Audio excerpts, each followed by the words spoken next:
The Bitterroot wind did not merely blow, it hunted. It shrieked through the rotting gaps of the abandoned timberline scaling shack, carrying the bitter promise of a frozen death.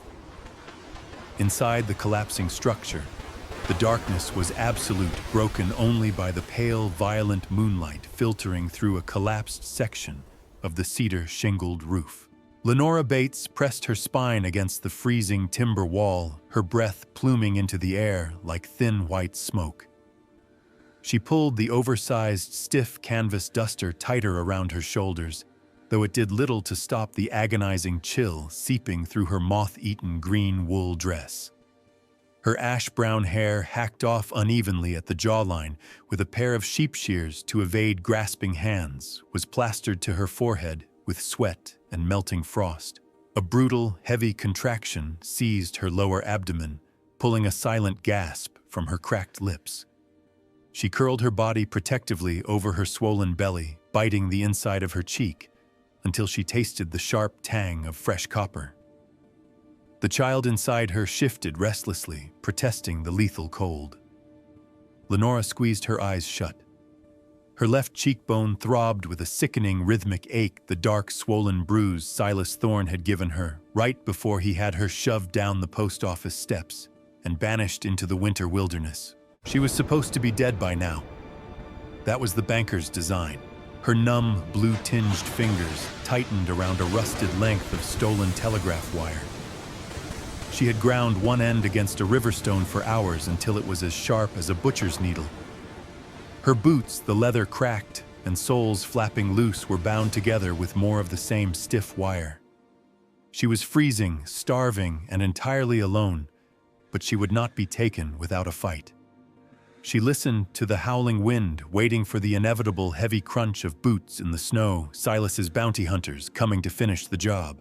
Instead, the shack's decaying wooden door buckled violently. The rusted hinges screamed in protest before snapping entirely, and the door blew inward in an explosion of white powder. Lenora flinched, raising the sharpened wire, her heart hammering wildly against her ribs. A tall, gaunt figure stood framed in the doorway, blocking the storm. He stepped inside, his heavy moccasins crunching on the frozen floorboards. His gait was uneven, a permanent subtle limp that favored his left leg, yet it did nothing to diminish the lethal, silent grace of his movement. He wore a frayed indigo wool coat, the shoulders dusted thick with snow. Nakai. He stood perfectly still in the dim light. His deeply lined, weather-beaten face was bruised, and a fresh trail of dark blood ran from a shallow cut near his temple, freezing as it touched his jaw. His coarse black hair whipped violently in the wind, but it was his eyes, deep hooded obsidian, that caught the moonlight. They swept the dark, empty corners of the ruined shack with a predator's frantic intensity before finally snapping down to where she huddled on the floor. The breath hitched audibly in his chest. For a man who navigated the deadliest canyons and tracked outlaws through barren deserts without a flinch, the expression that broke across his asymmetrical jaw was one of pure, unadulterated terror. He looked at her frost-covered eyelashes, the heavy, unnatural slump of her pregnant body, and the wire shaking in her freezing hands. A low, guttural sound escaped his throat. He dropped his heavy leather supply pack into the snow. It hit the floorboards with a heavy thud. He took a step toward her. "Touch, don't!" Lenora rasped. Her voice was completely ruined, little more than dry leaves scraping over stone, but the command was sharp. She thrust the makeshift wire weapon forward. Her arms shook so violently she could barely keep the point leveled at his chest, but her amber eyes burned with a fierce, wild defiance. Nakai froze. "Stay away from me." She choked out her chest, heaving as another wave of cold-induced pain ripped through her stomach. The sight of him standing there, massive and warm, did not bring her relief. It brought back the bitter, suffocating memory of the town square. She remembered the freezing mud soaking through her dress. She remembered the jeers, the spit, the righteous condemnation of a town that believed the banker's lies over a seamstress's truth. And she remembered looking through the crowd, desperate for a single ally, only to see Nakai. He had stood at the edge of the street, his face a completely unreadable mask of stone. He had calculated the odds an Apache stepping in to defend a condemned white woman against a mob of 50 armed men. He had known it meant a hanging tree for both of them, so he had turned his back. He had walked away into the shadows of the alley, leaving her to the wolves. "You left me to them." Lenora whispered the accusation, hanging heavy and jagged in the freezing air. She refused to let the tears fall. They would only freeze on her battered face. "I don't want your pity. Get out." Nakai did not argue. He did not offer desperate excuses or hollow apologies. He simply looked at the sharp wire pointed at his heart, then at the violent shivering consuming her fragile frame. He stepped forward again. Lenora thrust the wire blindly. The sharp metal tip caught the thick fabric of his sleeve, tearing through the wool and biting deep into the flesh of his forearm. Nakai did not flinch.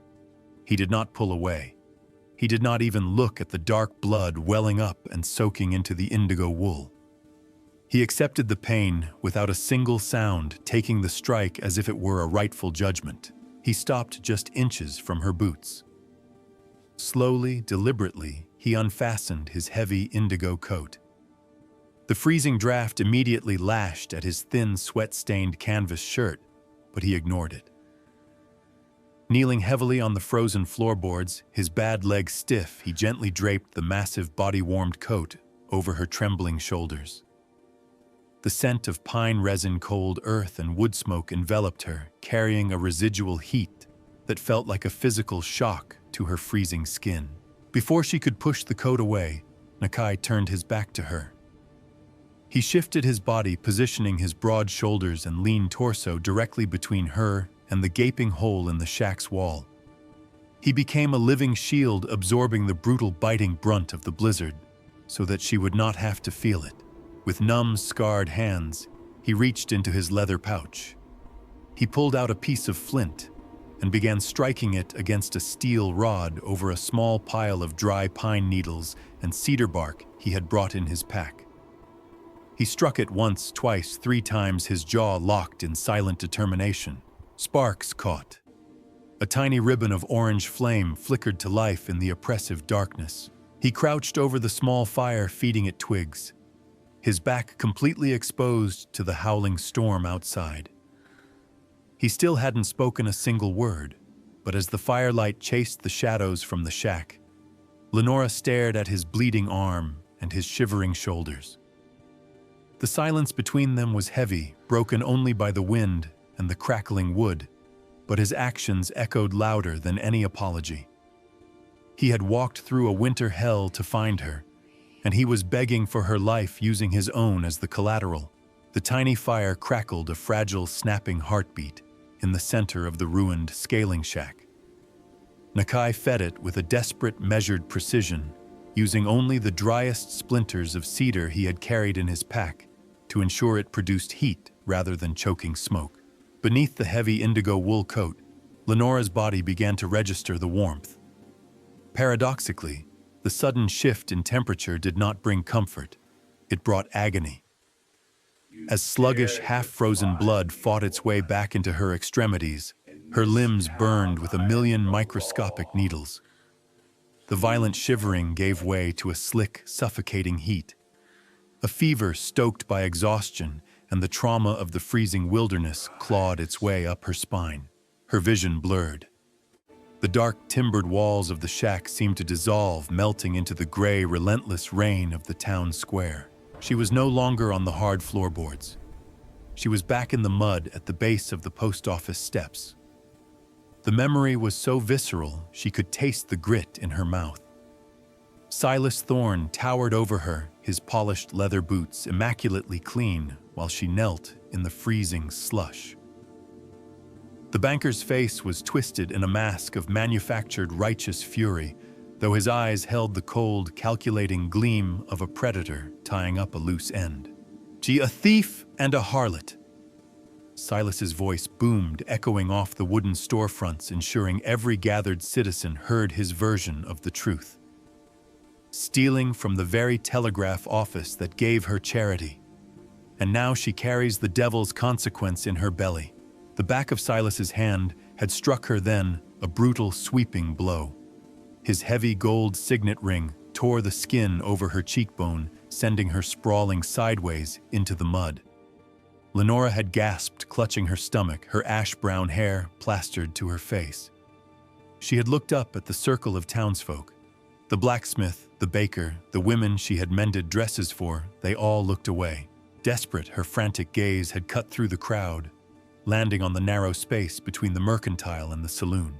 Nakai was there. He stood perfectly still in the shadows, his face a mask of carved stone. Lenora had reached a muddy hand out toward him, a silent, desperate plea. For a fraction of a second, the stoic facade broke.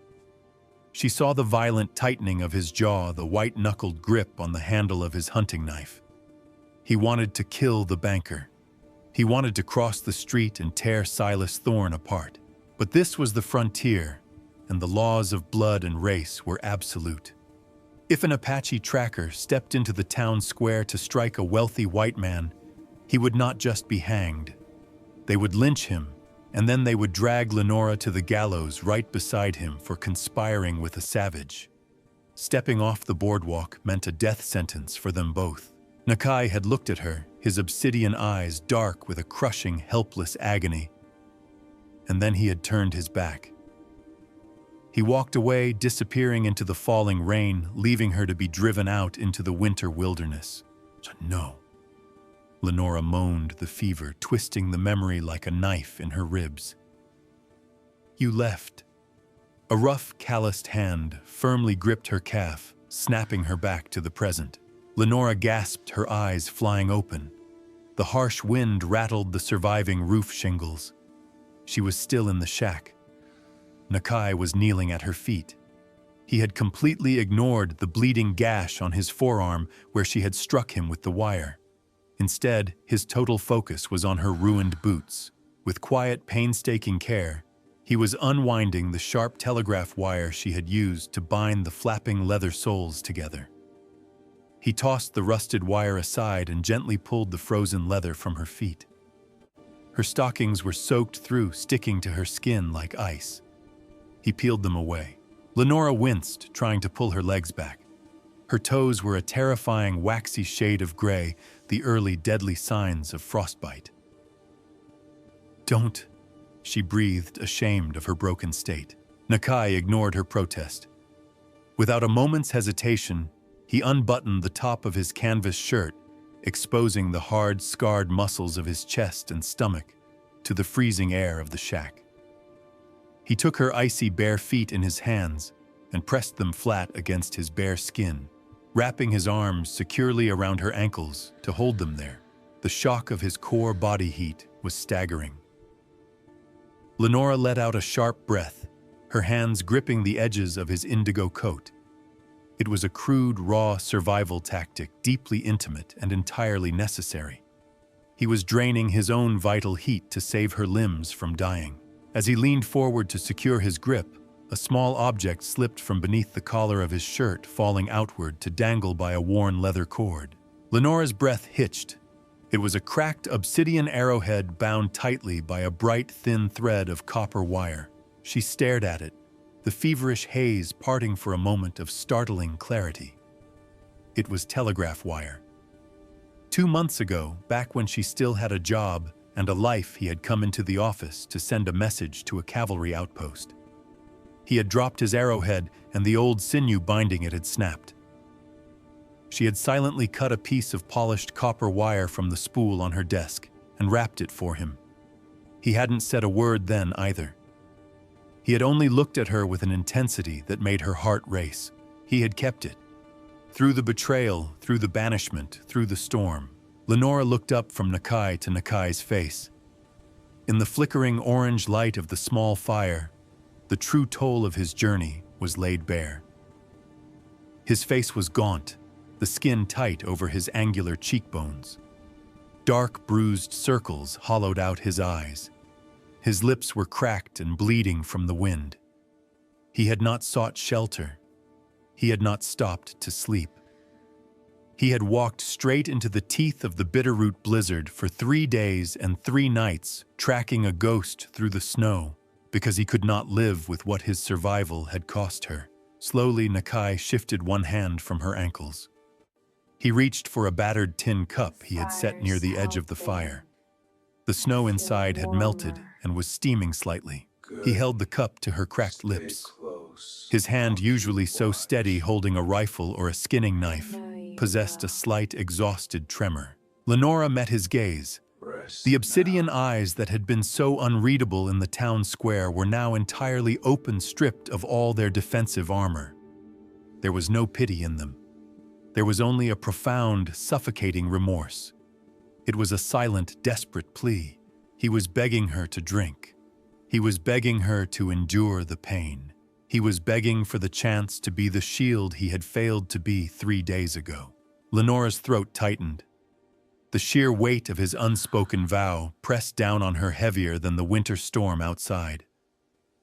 Slowly, she leaned forward and took a sip of the warm water, letting him hold the cup. Nakai's chest hitched with a silent, jagged breath of relief. He did not pull away. He stayed exactly where he was, a barrier of flesh and bone between her and the freezing edge of the world. The brutal howling of the Bitterroot wind died down just before dawn, leaving behind a silence so absolute it felt heavy. Pale, piercing blue light filtered through the collapsed cedar shingles, illuminating the dancing dust motes and the frozen breath hanging in the air. The blizzard had finally broken, leaving the high timberline buried under 3 feet of pristine, treacherous white. Lenora woke with a sharp gasp as a dull, heavy ache radiated across her lower back, wrapping around her swollen abdomen. She squeezed her eyes shut, riding out the tightening wave, her fingers clawing into the rough wool of Nakai's indigo coat. The child shifted a sharp kick against her ribs that served as a grounding tether to reality. She was still alive. She opened her eyes. The fire had burned down to a pile of glowing orange embers, but the shack retained a fragile margin of warmth. Nakai was not beside her. Panic flared briefly in her chest, until she turned her head, her bruised cheek throbbing against the rough timber wall. He was standing by the ruined doorway, his broad back to her, staring out into the blinding white expanse of the mountain pass. He had not slept. His canvas shirt was stiff with dried sweat, and the cold and the dark blood on his right sleeve where she had slashed him with the wire had frozen into a solid crust. He stood with his weight shifted entirely onto his right leg, granting a small mercy to his bad left knee.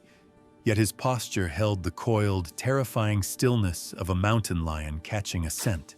Nakai stepped out onto the threshold, his heavy moccasins sinking deep into the fresh snow.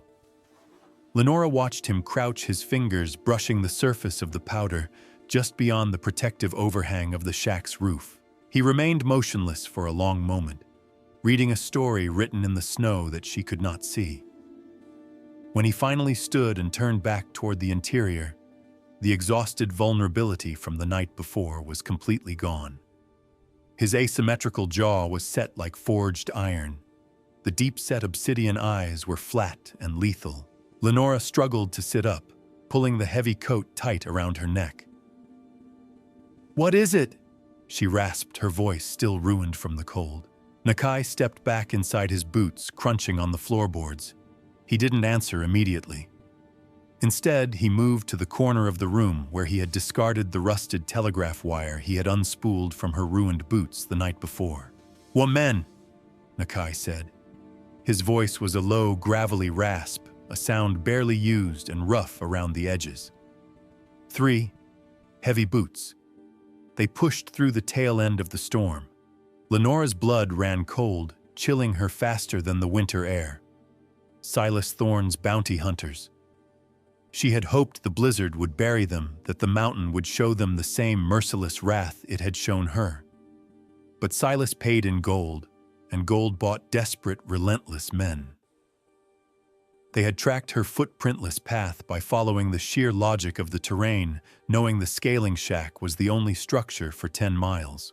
"Stay there close," Nakai added, reading the terror in her wide, amber eyes.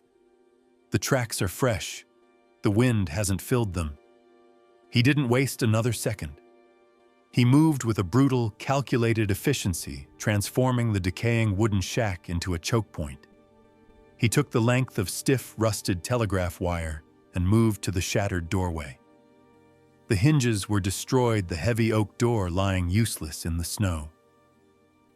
Nakai dropped to his knees, his bad leg stiffening awkwardly, and began driving a heavy iron nail he pried from a loose floorboard into the sturdy timber frame at ankle height. He wrapped one end of the telegraph wire tightly around the nail, stretching it taut across the threshold, hiding the rusted metal just beneath a thin dusting of blown snow. He secured the other end to the opposite frame. It was a crude, invisible tripwire designed not to kill, but to break the momentum of a man charging through the doorway blind. Lenora watched him work, her breath catching in her throat. He was trapping the entrance. He had no intention of running. With her condition, the freezing temperature, and her bare recovering feet fleeing into the deep snow was a guaranteed death sentence. Their only option was to hold the line. Nakai finished rigging the doorway and moved to the gaps in the timber walls, using broken planks to create narrow, fortified sightlines. He was turning the ruin into a hunter's nest. When the perimeter was as secure as the rotting wood would allow, he walked back to where Lenora sat, huddled against the wall. He knelt before her, his massive frame blocking the glare of the morning sun. He reached down to his thick leather belt and unclasped the heavy bone-handled hunting knife he always carried. The blade was 7 inches of dark carbon steel honed to a razor's edge. He held the knife out to her handle first. Lenora stared at the weapon. It was the same knife she had seen his hand hover over back in the town square, the one he had refrained from drawing to save her from a lynch mob. Now he was giving it to her. She reached out, her trembling pale fingers wrapping around the worn bone handle. The steel was heavy, cold, and undeniably real. Nakai didn't let go immediately. His large, calloused hand covered hers, steadying her violent shaking. He leaned in close, bringing his face level with hers. The scent of pine-cold earth and danger radiated off him. "I am going into the trees," he told her, his dark eyes locking onto hers with an intensity that anchored her racing heart. "They expect to find a frozen woman. They will walk blind into the tree line." He was going to hunt them before they could reach the shack. He was going to use the forest to thin their numbers. "What if they get past you?" she whispered, her fingers tightening around the knife handle until her knuckles turned white. Nakai's grip on her hand firmed a warm, solid pressure against her freezing skin. He looked at the bruised, swollen mark on her cheekbone, his jaw clenching so hard the muscle ticked. "And no one comes through the door standing..." Nakai vowed, his voice a dark, resonant rumble that vibrated in her chest. "But if a man crawls through, you end him." He finally released his grip on the knife. He stood up, towering over her in the cramped space. He retrieved his heavy lever-action rifle from his supply pack, checking the chamber with a sharp, metallic clack that echoed loudly in the quiet shack. He didn't look back as he stepped over the hidden telegraph wire and disappeared into the blinding white of the Bitterroot pines. Lenora was left alone in the cold, gripping the heavy steel blade, waiting for the blood to spill. The Bitterroot pines stood like ancient, silent sentinels, their heavy, snow-laden boughs blocking out the morning sun. Nakai moved through the freezing timberline not as a man navigating a hostile landscape, but as a natural extension of the wilderness itself. His bad left knee throbbed with a dull, grinding ache in the extreme cold, a phantom reminder of a shattered bone that had never set quite right, but he compensated for it flawlessly. He placed his heavy moccasins only on the exposed roots and solid rock outcroppings, hidden beneath the powder, leaving zero trace of his passage. He breathed through his nose, his exhalations shallow and controlled, to prevent thick plumes of white vapor from giving away his position. He heard them before he saw them, the heavy, rhythmic crunch of leather boots tearing blindly through the pristine snowpack. 3 distinct sets of footsteps. Through a dense curtain of pine needles, Nakai spotted his prey. They were dressed in thick buffalo coats, their faces obscured by woolen scarves, carrying heavy repeating rifles with a reckless, exhausted arrogance. They were city men driven by Silas Thorne's gold, assuming the freezing temperature had already done their bloody work for them. They expected to find a frozen corpse, not a waiting predator. The man in the rear was lagging behind his breath, rattling wetly in his chest as he struggled with the steep, uneven incline. Nakai melted into the deep shadow of a massive frost-heaved boulder. He waited with the infinite, terrifying patience of a hunting wolf as the 2 lead men pushed ahead toward the small clearing where the scaling shack sat. The trailing man paused. He leaned his rifle against a pine trunk, pulling down his scarf to spit a stream of dark tobacco juice into the white snow. Nakai struck. He didn't use his rifle. A gunshot would alert the others too soon. He lunged from the shadow of the boulder, entirely silent. One calloused, scarred hand clamped violently over the bounty hunter's mouth, sealing the panicked scream in his throat, while Nakai's right arm locked around the man's neck in a brutal, vice-like chokehold.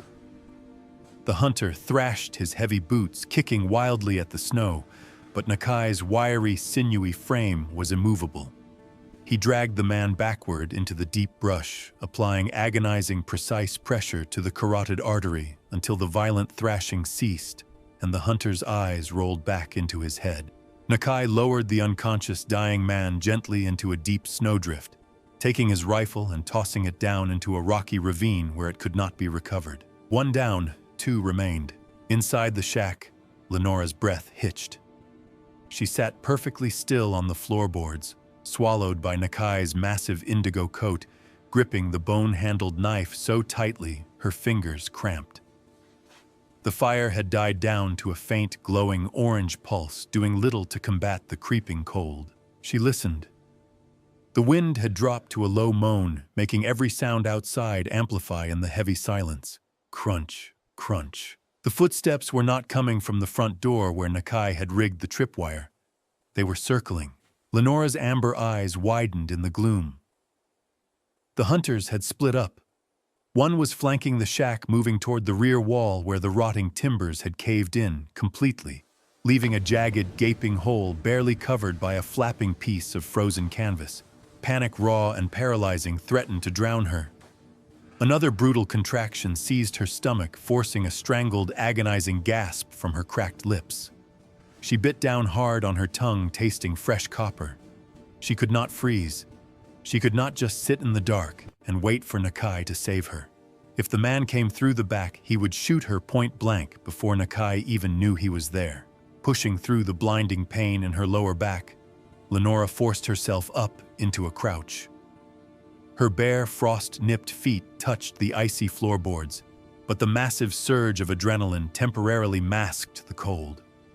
She still had a short, coiled piece of the rusted telegraph wire she had pulled from her ruined boots. She moved toward the rear gap, stepping silently.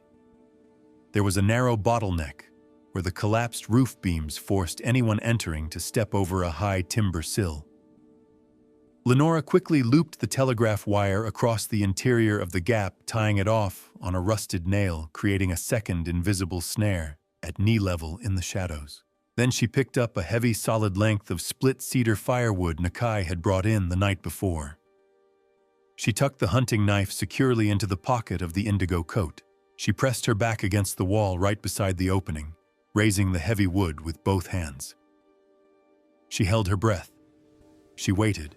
The frozen canvas flap was violently torn aside. A massive man stepped into the opening, a heavy Colt revolver gripped tight in his right hand. He wore a bowler hat, pulled low, his face red and blistered from the biting wind. He peered into the gloom of the shack, his eyes struggling to adjust after the blinding glare of the snow outside. Ain't nothing here but a dead fire. The man grunted over his shoulder to his partner outside. He swung his heavy leg over the timber sill to step inside. His boot caught the taut telegraph wire perfectly. The rusted wire held just long enough to completely ruin his momentum. With a startled, furious shout, the bounty hunter pitched forward, his heavy frame crashing down onto the unforgiving floorboards. The Colt revolver skittered out of his grip, sliding across the frost-covered planks into the dark. He didn't even have time to curse. Lenora stepped out from the shadows, her amber eyes blazing with the ferocious, terrifying instinct of a mother cornered. She didn't hesitate. She didn't scream or beg for mercy. She brought the heavy piece of firewood down with every ounce of desperate strength her exhausted body possessed. The wood struck the back of the man's head with a sickening, hollow crack. The bounty hunter collapsed instantly, his face smashing into the floorboards. He lay completely still, a dark pool of blood slowly spreading across the frost. Lenora stood over him, her chest heaving, her hands trembling violently as she held the bloodied piece of firewood. She had defended her sanctuary.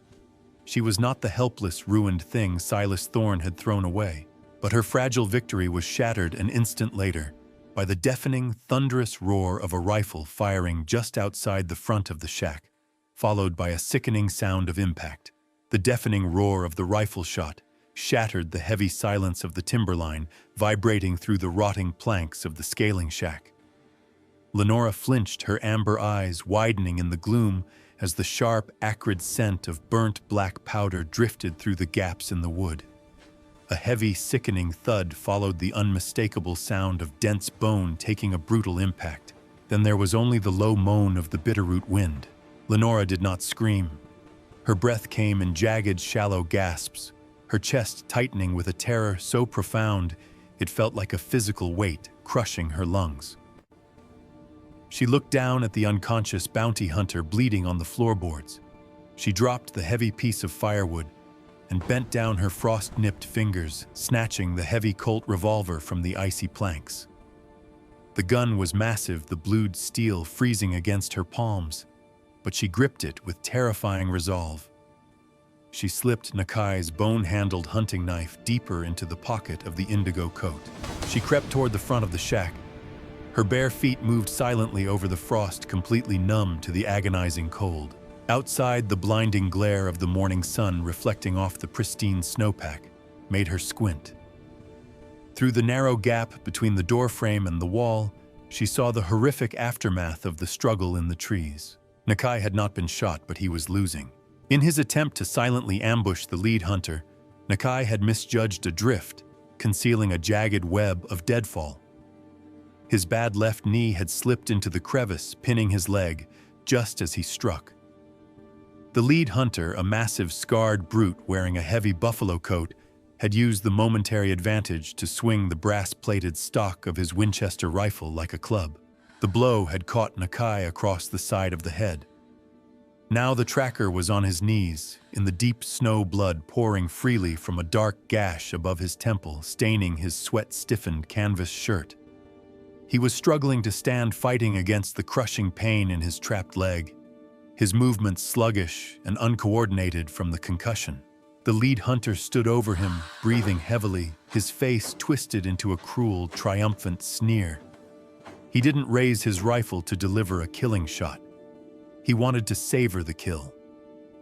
He grabbed Nakai by the collar of his shirt, dragging the half-conscious Apache out of the tree line and directly into the clearing in front of the shack. "Come out, little bird!" The hunter roared, his voice carrying over the wind, rough and jagged with malice. He kicked Nakai brutally in the ribs, sending the tracker sprawling onto the hard-packed snow just 10 feet from the shack's entrance. "Silas sends his regards. Come out and watch the savage bleed out, or I'll burn this rotting shack down with you in it." And Inside, another massive contraction seized Lenora, a band of blinding agony tightening across her stomach. She staggered, biting her lip, until fresh blood spilled down her chin to keep from crying out. She leaned heavily against the doorframe, her vision swimming with black spots. She could stay hidden, She could wait for the hunter to step over the tripwire and hope to ambush him.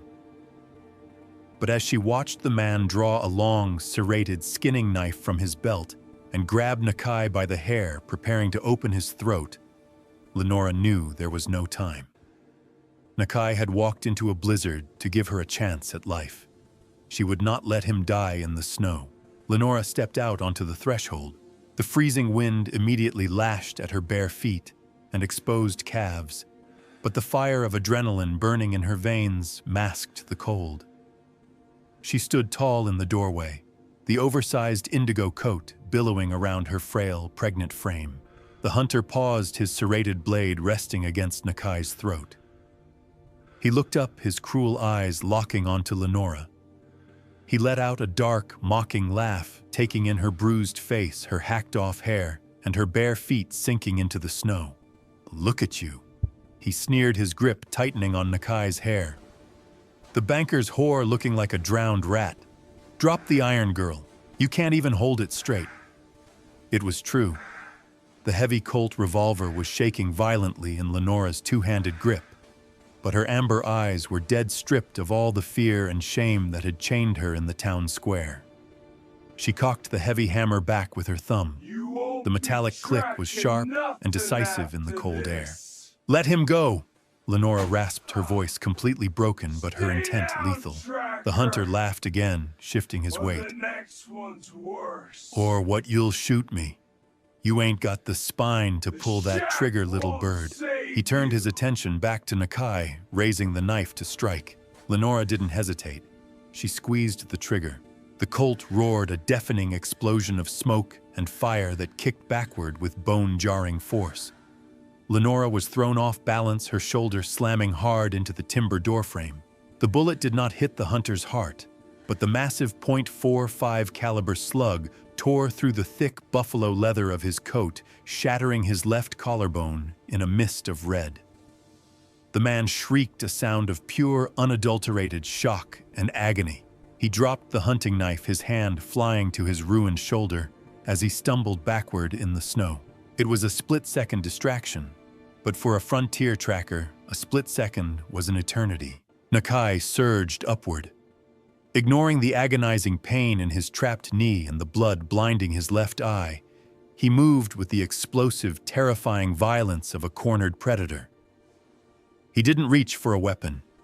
He lunged forward, tackling the wounded hunter around the waist and driving him backward into the deep snow. The two men thrashed wildly, a chaotic blur of blood, snow, and desperate survival. Stop me with that? The hunter tried to gouge Nakai's eyes with his remaining good hand, but Nakai was relentless. With a guttural roar, Nakai reached up and grabbed the heavy leather cord around his own neck. He snapped the cord, pulling the cracked obsidian arrowhead free. Holding the sharp stone between his fingers, Nakai drove the jagged edge of the arrowhead directly into the side of the hunter's neck, severing the carotid artery with brutal clinical precision. The hunter's body went rigid. A terrible, wet gurgling sound escaped his throat, and then he collapsed completely, his life spilling out onto the pristine white snow. Nakai knelt over the dead man, his chest heaving violently. Blood covered his hands and soaked the front of his canvas shirt. He stayed there for a long moment, forcing his breathing to slow, letting the lethal adrenaline recede from his veins. Slowly, Nakai turned his head. He looked back at the scaling shack. Lenora was still standing on the threshold, leaning heavily against the doorframe, the smoking Colt hanging limply from her hand. Her chest was rising and falling in shallow, erratic gasps, and she was staring at him with wide, exhausted eyes. She had not run. She had not hidden. She had stepped out into the freezing storm and pulled the trigger to save his life. Nakai pushed himself up from the snow, his bad leg trembling. He ignored the dead men. He limped heavily across the clearing, closing the distance between them. When he reached the porch, he didn't say a word. He simply reached out with his bloody, calloused hands, took the heavy revolver from her shaking fingers, and tossed it aside. Then, he scooped her fragile, exhausted body up into his arms, carrying her out of the biting wind and back into the dim warmth of the shack. He set her down gently near the fading embers of the fire. Nakai looked at her bare feet, then at the blood steadily soaking through his shirt. The silence between them was different now. The walls of distrust had been completely shattered by the roar of gunfire. We cannot stay," Nakai said softly, his deep voice thick with exhaustion. He looked toward the doorway where the snow was rapidly turning crimson. "The blood. It will draw the wolves. And Silas will send more men when these three do not return." Lenora nodded weakly, wrapping her arms around her stomach as another contraction began to build. "I know," she whispered, "but I don't think I can walk, Nakai. The baby, it's coming." Nakai looked at her pale face, his obsidian eyes hardening with an unbreakable resolve. He knelt before her, wiping a smear of blood from his own cheek. "You will not have to walk." Nakai swore, his voice a steady grounding anchor in the chaos. "I will carry you. I know a place. High in the rock. Warm water. No men." He met her gaze, laying his scarred hand gently over hers. "I will not let you fall. Not again." Nakai wasted no time. The frontier wilderness did not grant reprieves to the lingering, and the scent of fresh blood pooling on the snow would soon draw predators on 4 legs and eventually more on 2. Moving with a grim, hurried efficiency, he stripped the thick, heavy buffalo coat from the dead bounty hunter in the clearing. Using his hunting knife, he severed the thick leather sleeves and brought them into the shack. Kneeling before Lenora, he carefully wrapped the thick, fur-lined hide around her frozen bare feet, binding them securely with the remaining scraps of telegraph wire. It was a crude, desperate measure, but it would keep the frostbite from claiming her toes during the grueling climb ahead. "Put your arms around my neck," Nakai instructed, his voice a low, steady rumble. Lenora obeyed her movements, sluggish from the exhausting wave of a fading contraction. Nakai slid one heavily muscled arm beneath her knees and the other across her upper back, lifting her from the floorboards. Despite the heavy weight of her late-stage pregnancy, her actual frame felt terrifyingly frail against his chest, hollowed out by weeks of starvation and stress. He stepped out of the ruined scaling shack and into the blinding white expanse of the Bitterroot Range. The ascent began immediately. Nakai did not take the established logging trails. Those would be the first places Silas Thorne's reinforcements would look. Instead, he forced a path straight up the jagged, timber-choked spine of the mountain ridge. The incline was brutal. Beneath the 3 feet of fresh powder lay treacherous loose scree and hidden sheets of black ice. With every upward step, Nakai sank past his shins. His breathing grew heavy, the thin, freezing mountain air burning in his lungs. The shattered bone in his left knee, an old, poorly healed fracture from a horse-breaking accident years ago, ground together with a sickening, fiery friction. His canvas shirt was soaked with a mixture of dark, drying blood and fresh sweat, freezing instantly against his skin whenever the wind howled through the pines. Lenora clung to him, her face buried in the crook of his neck, to shield herself from the biting wind. The scent of him, pine needles, cold earth, and the metallic tang of blood became her only anchor in the disorienting vertical world of white. An hour into the climb, the sheer physical toll began to break them. Lenora violently seized in Nakai's arms, her back arching rigidly as the most intense contraction yet ripped through her abdomen. The pain was absolute, a blinding white flare that completely eclipsed the cold. A strangled, agonizing scream tore from her throat, muffled only by the thick collar of his indigo wool coat. Nakai staggered. His bad leg buckled under the sudden violent shift in her weight, and his knee slammed hard into a jagged rock hidden beneath the snow. He hissed in pain, his jaw locking tight, but he refused to drop her.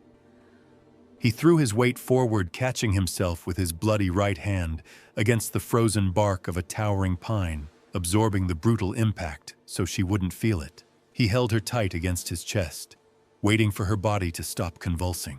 When the contraction finally passed, Lenora was left gasping for air, tears of pure agony freezing instantly on her pale cheeks. She looked up at Nakai's face. The harsh sunlight illuminated the deep lines of exhaustion carved into his features, the blood crusted over his left eye, and the pronounced, terrifying tremor in his legs. He was dying to carry her. "Stop!" Lenora rasped, her voice cracking. Her amber eyes were wide, filled with a sudden, crushing despair. "Put me down, Nakai. Put me down." "No." He grunted, forcing his bad leg to straighten. He tried to push off the pine tree. "We are halfway. The hot springs are beyond the ridge. You can't make it." Lenora cried out, her fingers digging desperately into the fabric of his shirt to force him to stop. "Your leg is failing. You're bleeding. I am too heavy and the baby is coming now." Silas won. "If you don't leave me here, the mountain will kill us both." Nakai froze. He looked down at her bruised, tear-streaked face. The profound, self-loathing conviction in her eyes broke something fundamental inside his chest. She truly believed she was nothing but a cursed burden, a ruined woman meant to be discarded in the snow. Slowly, carefully, Nakai lowered her onto a flat, snow-cleared outcropping of granite beneath the heavy canopy of the pine. He did not stand back up. He dropped heavily onto both knees in the snow directly in front of her, uncaring of the sharp ice biting through his worn trousers. He reached out his large, scarred hands, gently cupping her face, his thumbs carefully avoiding the dark bruise on her cheekbone. "Listen to me." Nakai commanded, his voice trembling slightly, not from the cold, but from a raw, agonizing emotion he had suppressed for years. "I am not Silas Thorne. I am not the town. I do not throw away what is precious." Lenora let out a broken sob, trying to turn her head away from his intense gaze, but he held her gently, refusing to let her hide. "In the town square, I calculated the odds." Nakai continued, his voice dropping to a harsh, self-accusing whisper. "I told myself that if an Apache drew a blade, you would hang. I told myself it was for your safety, but it was cowardice. I walked away and I left you to the wolves. It is a shame that has burned in my blood every second since." He slid his hands down to grip her shoulders, his obsidian eyes burning into hers with a desperate, absolute sincerity. "I have walked this frontier alone my entire life." Nakai said, the rough edges of his voice cracking. "I believed the wild was my only sanctuary, but when I saw you lying on those floorboards dying, I knew I had no world left to walk in if you were not in it. I am not carrying a burden, Lenora. I am carrying my life." The tears Lenora had fought so hard to hold back finally spilled over hot and fast-cutting clean tracks through the dirt and frost on her face. The crushing weight of her banishment, the deep-seated belief that she was entirely unlovable, began to fracture and dissolve under the absolute certainty in his eyes. He was not rescuing her out of pity. He was staying because she was his home. "Forgive me." Nakai whispered, his forehead dropping to rest gently against hers. It was a surrender, a warrior laying down his armor. "Let me be the shield I failed to be." Lenora closed her eyes, a shuddering breath escaping her lips. She brought her trembling hands up, wrapping them around his thick wrists. She didn't have the strength to speak, but the tight, desperate grip of her fingers was her answer. She accepted his vow. She surrendered her fear. Nakai lifted his head, his face set with a newfound terrifying strength. The exhaustion was still there, but the hesitation was dead. He stood, scooped her back into his arms, and turned his face toward the summit. With Lenora resting her head against his shoulder, her ear pressed to the heavy, steady beating of his heart. The Apache tracker stepped forward, carrying his family through the storm. The summit of the Bitterroot Ridge was a jagged, merciless spine of black granite that seemed to tear the very sky apart. For 2 agonizing hours, Nakai climbed through the blinding whiteout, his left knee grinding with every upward thrust, his body running on nothing but pure, unadulterated willpower. He carried Lenora against his chest, shielding her from the brunt of the wind, his breath coming in harsh, freezing gasps. When they finally breached the crest of the pass, the world abruptly transformed. The deafening roar of the blizzard was suddenly severed, blocked by a towering wall of sheer basalt. As Nakai stepped over the precipice and began a steep descent into a hidden bowl-shaped caldera, the punishing cold gave way to an impossible localized warmth. Thick columns of white steam rose from the valley floor, curling into the frigid air like smoke from 100 campfires. They had crossed into a geothermal sanctuary. Here, deep beneath the frozen crust of the Bitterroot Mountains, boiling subterranean springs fed a network of crystal-clear pools. The snow did not stick to the ground. Instead, the earth was damp soft and carpeted with vibrant green moss that defied the winter. The scent of pine was heavily laced with the earthy, rich aroma of sulfur and wet stone. Nakai limped toward a massive, arching overhang of rock near the largest, deepest of the steaming pools. Beneath the overhang lay a deep, dry cave, a natural fortress he had provisioned during the autumn months. Heavy stacks of dry firewood, cured pelts, and sealed clay jars of dried meat lined the curved stone walls. It was a place entirely untouched by the cruel, judgmental laws of the frontier. He moved straight to a wide bed of soft, dried pine boughs and thick bear hides. Very gently, he lowered Lenora onto the furs. She let out a shuddering breath as her back touched the soft surface. The ambient heat of the cavern was a physical shock, wrapping around her shivering, exhausted body like a heavy, comforting blanket. Nakai immediately stripped away the wet, freezing canvas duster and the heavy indigo wool coat, leaving her in the tattered green dress. "The cold is gone," Nakai murmured, his deep voice echoing softly off the stone walls. He knelt beside her, his hands stained with blood dirt and frost moving with absolute reverence as he brushed the damp, hacked-off strands of ash-brown hair from her bruised face. "You are safe." Lenora didn't have the breath to answer. The final, inescapable stages of labor seized her body with a terrifying intensity. Her back arched off the furs, her hands blindly reaching out, seeking an anchor in the dark.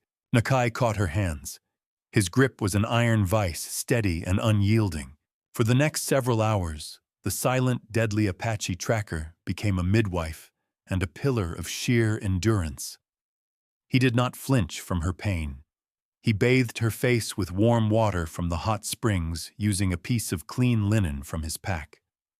When the pain pushed her to the brink of losing consciousness, he anchored her with his voice, a low, rhythmic, grounding rumble of Apache prayers and steady instructions, a sound that resonated deep in her bones and kept her tethered to the waking world.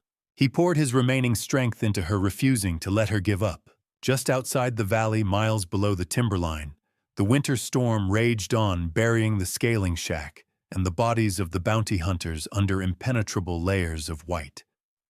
Silas Thorne's remaining men, exhausted and terrified by the sheer ferocity of the blizzard, stared up at the impossible vertical wall of the Bitterroot Pass. Seeing the sheer volume of snow and the deadly drop, they turned their horses around. They would report to the banker that no woman in Lenora's fragile condition could have survived the storm. She was dead. The frontier had erased her, but inside the warm, steam-filled cavern, a sharp, piercing cry shattered the silence. It was a sound of absolute triumph, a raw, beautiful declaration of life that defied the freezing death of the mountains and the cruelty of the men below. Lenora collapsed back against the firs, her chest heaving, her entire body trembling with exhaustion and overwhelming relief. Tears streamed down her face, cutting clean tracks through the dust and sweat. Nakai knelt at the edge of the firs. He had washed the newborn in the warm, mineral-rich water of the springs, moving with a surprising, breathtaking gentleness. Now he wrapped the tiny squalling infant securely in his heavy indigo wool coat, the very coat that had kept Lenora from freezing to death in the ruined shack. Slowly, Nakai brought the child to Lenora's chest. She reached up with shaking arms, gathering the warm, heavy bundle against her heart. She looked down at the tiny, red, perfect face of a baby boy. He was breathing. He was safe. She looked up through her tears at Nakai. The hardened, scarred warrior was sitting back on his heels, his broad chest rising and falling slowly. The blood had dried on his brow, and the heavy toll of the brutal journey was etched into every line of his gaunt face. Yet as he looked at the child, the deep, hooded obsidian eyes were entirely transformed. There was no trace of the stoic, emotionally dead tracker who had stood in the town square. He did not look at the child as another man's consequence or a burden of shame. He looked at the baby with the fierce, possessive, and profound devotion of a father.